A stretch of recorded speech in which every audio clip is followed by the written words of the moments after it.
வணக்கம். நந்தி டிவி செய்திகளுக்காக ரவிச்சந்திரன்.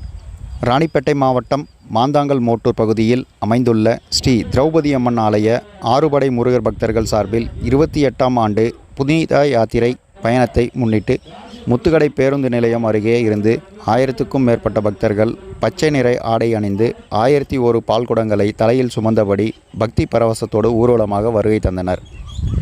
இந்த பால்குட ஊர்வலம் நிகழ்ச்சியில் கைத்தறி மற்றும் துணிநூல் துறை அமைச்சர் ஆர். காந்தி கொடியசைத்து தொடங்கி வைத்தார்.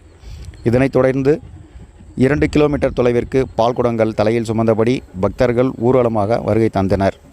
பின்னர் மாந்தாங்கல் மோட்டூர் பகுதியில் அமைந்துள்ள ஸ்ரீ திரௌபதி அம்மன் ஆலயத்தில் வைக்கப்பட்டுள்ள ஆறுபடை முருகர் பெருமான் சிலை மற்றும் விநாயகர், திரௌபதி அம்மன் சிலை ஆகியவற்றிற்கு பக்தர்கள் பாலாபிஷேகம் செய்து தீபாராதனை காண்பிக்கப்பட்டனர். இதில் ஏராளமான பக்தர்கள் பங்கேற்று சாமி தரிசனம் செய்தனர். மேலும் கோயில் நிர்வாகம் சார்பில் பக்தர்களுக்கு சிறப்பு அன்னதானமும் நடைபெற்றது. இதில் பக்தர்கள், பொதுமக்கள் என ஏராளமானோர் கலந்து கொண்டனர். வணக்கம்.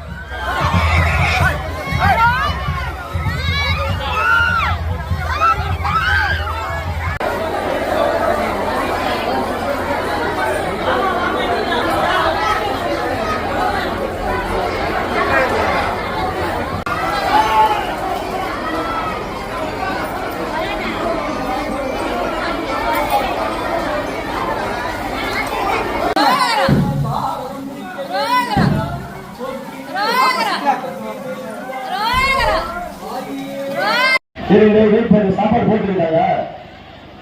சாப்பாடு போட்டதான் இருக்கு. அது மட்டும் தான் இருக்கு.